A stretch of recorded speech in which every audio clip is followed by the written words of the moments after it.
Tati, fique à vontade para compartilhar também sobre aquela atividade, né, que eu participei, né, com vocês. Eu tenho até hoje guardado o vídeo, né, das profissões do futuro. Vou ver se eu a encontro aqui para colocar, para compartilhar com o pessoal. Bem interessante assim a visão. Eu acho que todas as ideias são bem-vindas, né? Pessoal, bom dia. Que maravilhosas ideias, Ida. Eu li aqui.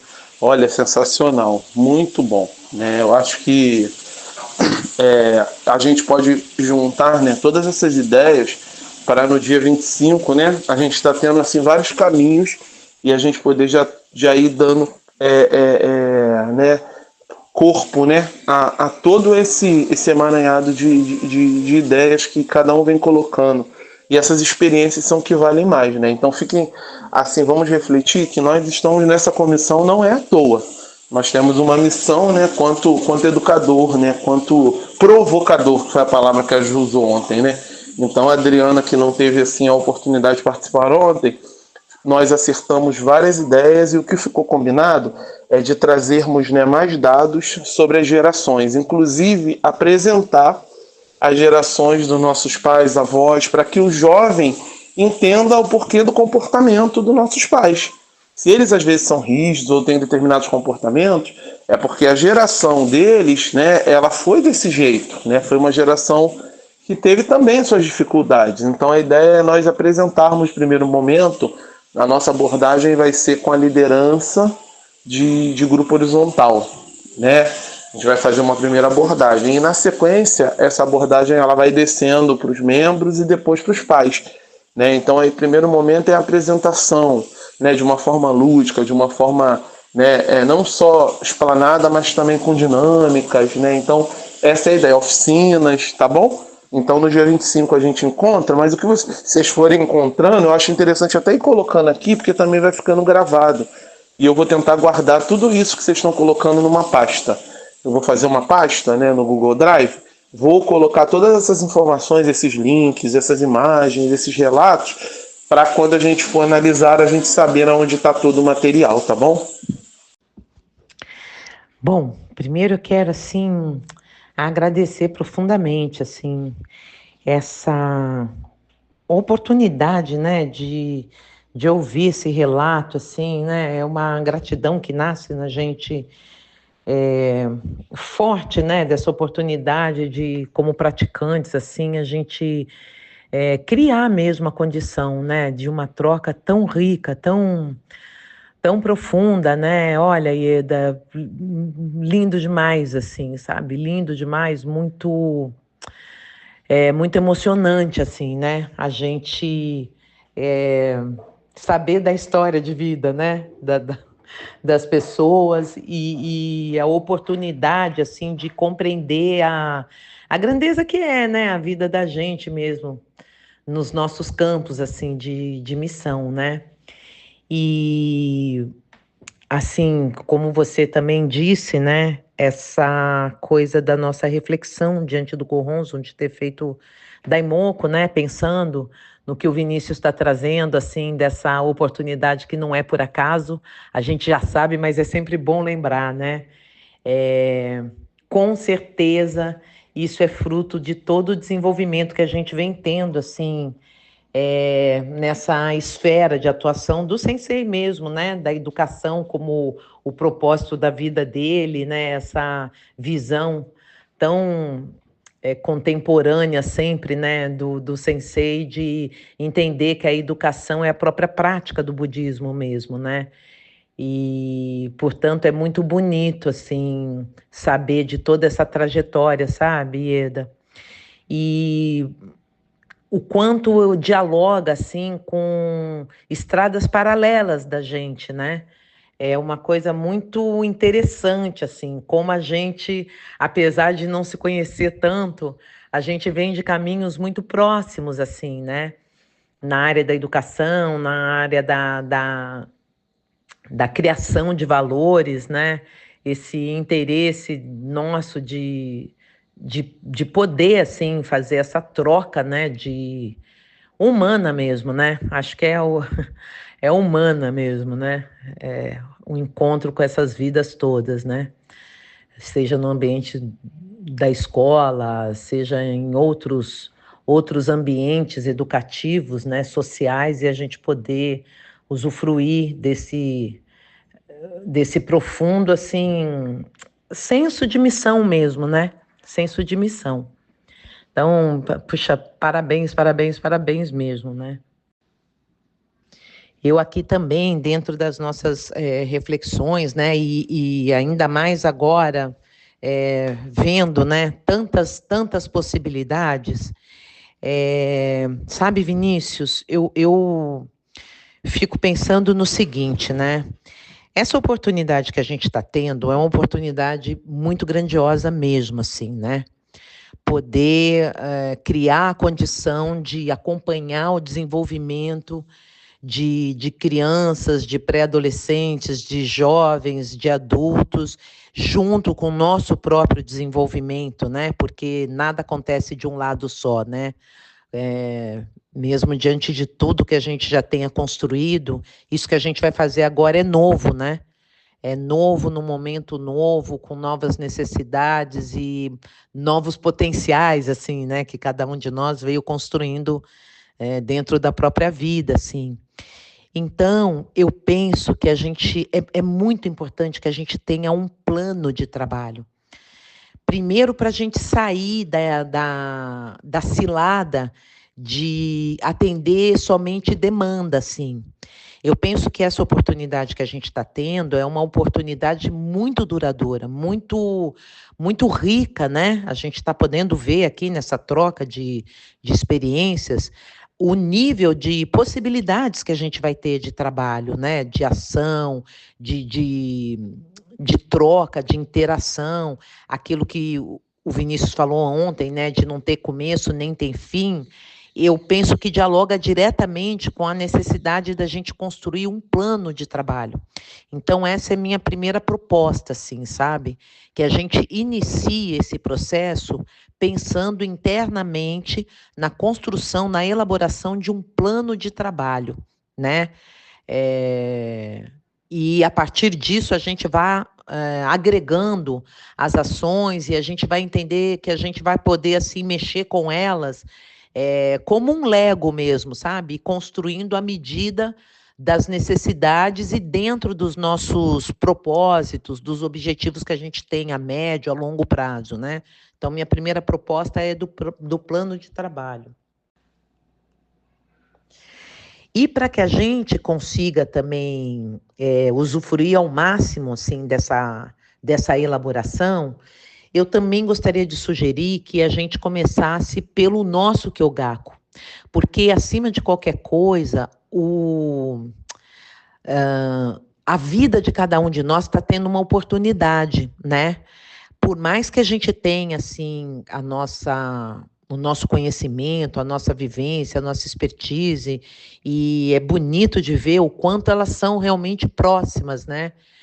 Particularmente, eu talvez tenha iniciado assim a minha trajetória como professora com uma idade de alunos um pouco mais nova, né, de 3 anos, assim, eram alunos de 3 anos e até adultos, né, no EJA. Mas eu vejo, assim, ouvindo a Ieda, né, assistindo tudo isso que ela pôde disponibilizar aqui para a gente, eu sinto que a gente andou por caminhos muito próximos, assim, sabe? E eu acredito que as outras experiências também tenham coisas em comum. Então, apesar de todo nessa nossa bagagem, eu penso que o desafio para as nossas vidas agora é um desafio novo. E eu, assim, essa oportunidade que a Gakkai dá para a gente, da gente partir do Kyogaku, do estudo sobre o budismo, né, para nós, para que a gente tenha um nutriente, assim, na base sólida, a mais correta possível, a mais profunda e abrangente, seria muito rico se a gente começasse estudando o budismo entre nós, e a partir disso ir visualizando todo o processo que a gente pode construir e compartilhar, né, com essas pessoas com quem a gente vai fazer atividade, né? É uma atividade do budismo, né? E um terceiro ponto que eu fiquei também refletindo, talvez assim até diferente um pouco do que a gente visualizou ontem numa linha progressiva, primeiro os líderes, depois os pais e depois os jovens. Eu não sei, sinto dentro da experiência do próprio educacional, porque isso é um processo que a gente é, usou dentro do Makiguchi em ação, né? Há 30 anos atrás, assim, a gente foi produzindo assim uma integração com escolas da rede pública, com o público interno da Gakkai, nessa linha do Makiguchi em ação, né? E era muito o que a gente está tendo a oportunidade agora de elaborar, né? Tinha muito essas características, né? Mas a possibilidade da gente iniciar alternando entre os líderes e os pais, porque essas duas áreas elas estão em comum na Gakkai, né? Eu acredito que alguns líderes também sejam pais, assim. E eu penso que é uma coisa que, assim, o tempo todo parece que a gente vai levar alguma coisa para alguém, mas a gente está, assim, é a oportunidade da nossa criação de valor em nós, né? Ou seja, uma coisa que a gente aprendeu muito no Makiguchi é que era importante ser feito com os educadores, todos os educadores do universo da escola, não só os que estavam dentro da sala de aula, mas os coordenadores, a merendeira, a faxineira, sabe, com todos os agentes relacionados com essa proposta de educar as pessoas, né? Quando a gente primeiro atua com as nossas vidas, né, entre nós, a oportunidade da gente compreender as outras vidas é muito maior, porque a gente vai mexer em lugares dentro da gente que são os lugares que a gente quer que as pessoas mexam também, né? Então, essa ideia de começar entre nós e estender para pais e responsáveis numa alternância, naturalmente isso vai vazando de uma forma criativa para esses alunos, esses membros, tanto no ambiente da família, quanto no universo dos responsáveis que vão estar atuando com as crianças. É uma alteração imediata. É como a gente chegar numa reunião de palestra e ter uma qualidade de estudo, de relato, não tem jeito, né? A gente sai alterado e onde a gente tiver, essa alteração vai estar também. Então, são alguns pontos que eu fiquei refletindo que eu queria compartilhar aqui com vocês. Ô, companheiros, conforme eu falei, eu vou registrar tudo isso, né? Vou fazer uma atazinha e vou registrar todas essas ideias, né? Nesse local, para a gente poder não perder, né? Que aí na nossa conversa dia 25 a gente tem ali tudo guardadinho, né? Tá bom? Muito obrigado pelas contribuições. É por esse caminho sim, Adriana. A gente vai aprimorar o material que existe, né? Só que vai tentar trazer uma ludicidade, algo mais prático em relação a esse material, né? A gente vai ter, óbvio, teórico, mas a gente vai tentar trazer algo prático, tá bom? Gente, muito obrigado. Parabéns, assim, pela dedicação de todos. Eu fico muito emocionado. De verdade, que oportunidade, né? E olha que eu ia, na divisão das comissões, eu ia para outra comissão. Agora eu fico pensando assim, o quanto que eu perderia, né? Não perderia, né? Estaria em outro local, mas o quanto que, sei lá, não tem nem palavras para dizer, né? Porque eu ia atuar em outra comissão, não ia ficar na juventude. Hoje eu vejo o quanto que isso vai ser importante, né? Para o futuro da Gakkai. Muito, muito obrigado mesmo. Olá pessoal, tudo bem? Estou acompanhando aqui o debate aí de vocês e só queria fazer uma observação, né? Pela minha experiência, né? Também pelo olhar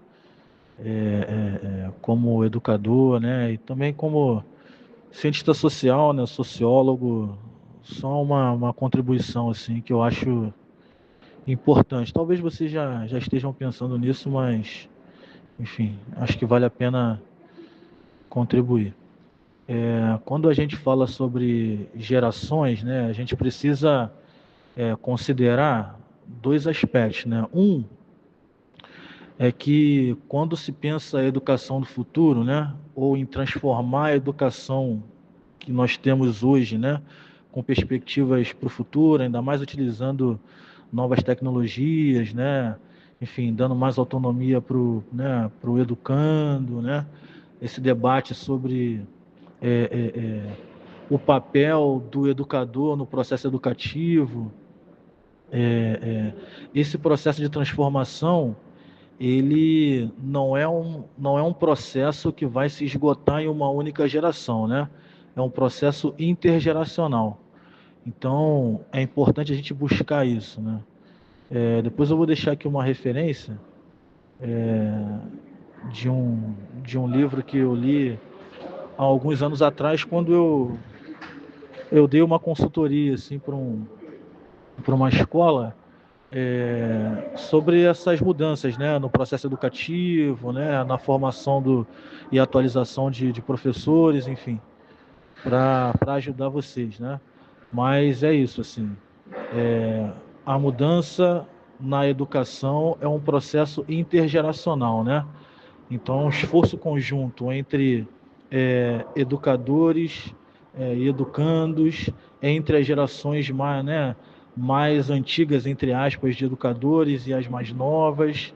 Então, tem que pensar, né, em como esse processo vai acontecer também na própria formação dos educadores das gerações futuras. Então, isso, a gente está falando de juventude soca aqui, mas é também pensando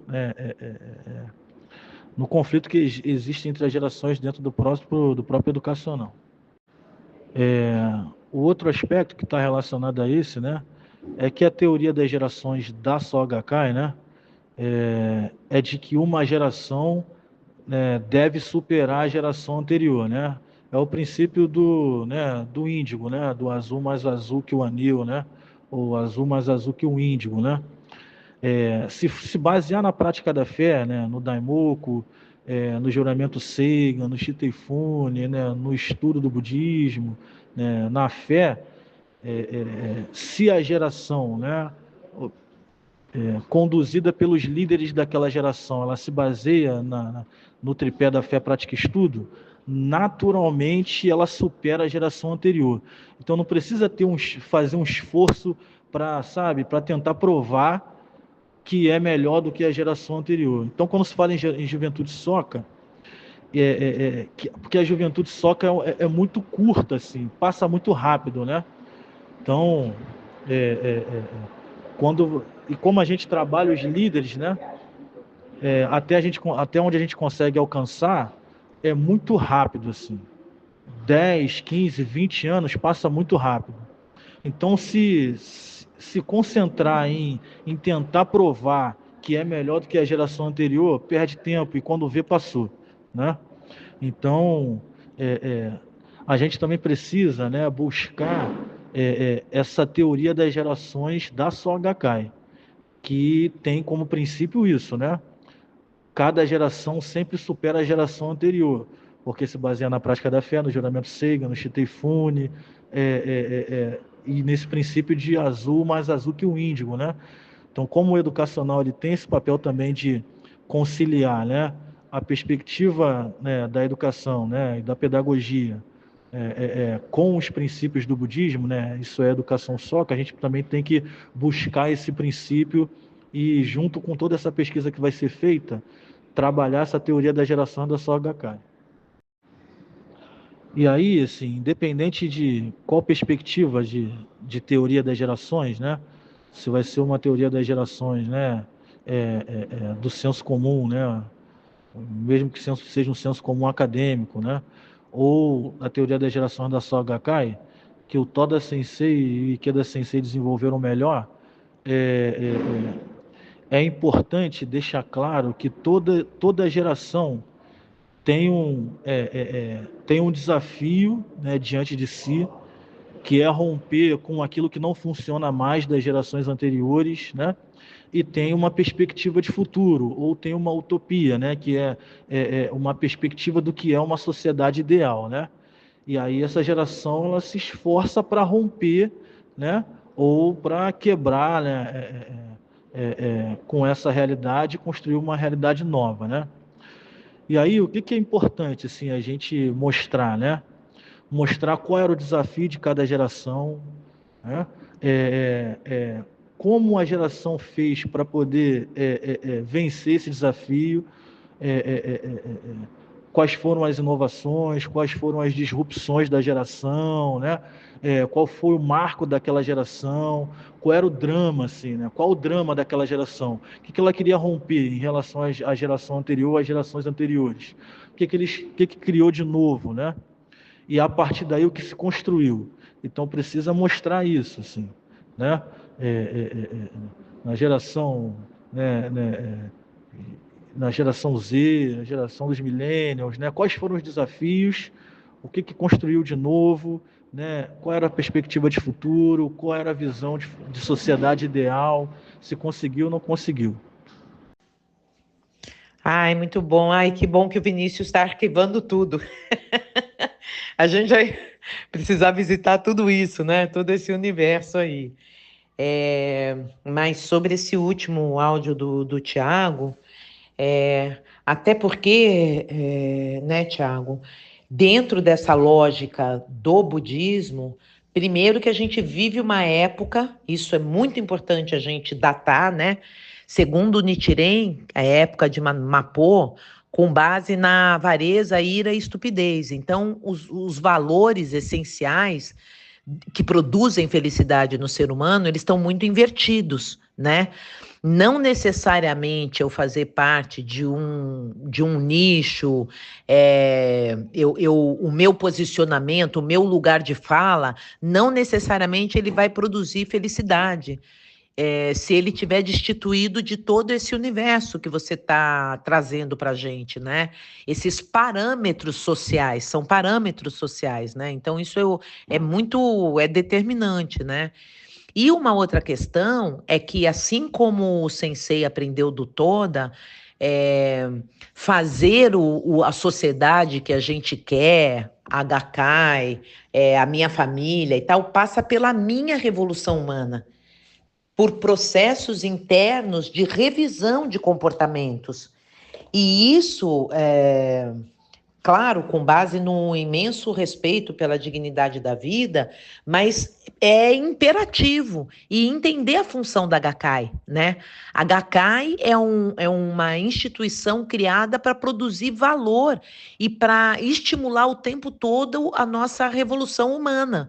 Agora, se eu tiver com base em valores que não são os valores trazidos pela Gakkai, né, tanto no Daimoku como no estudo, mas assim, esses valores que foram estabelecidos pelos três mestres, por mais que eu tenha esforço, eu não vou produzir a potência de felicidade como um Buda, né, um ser humano pleno, assim.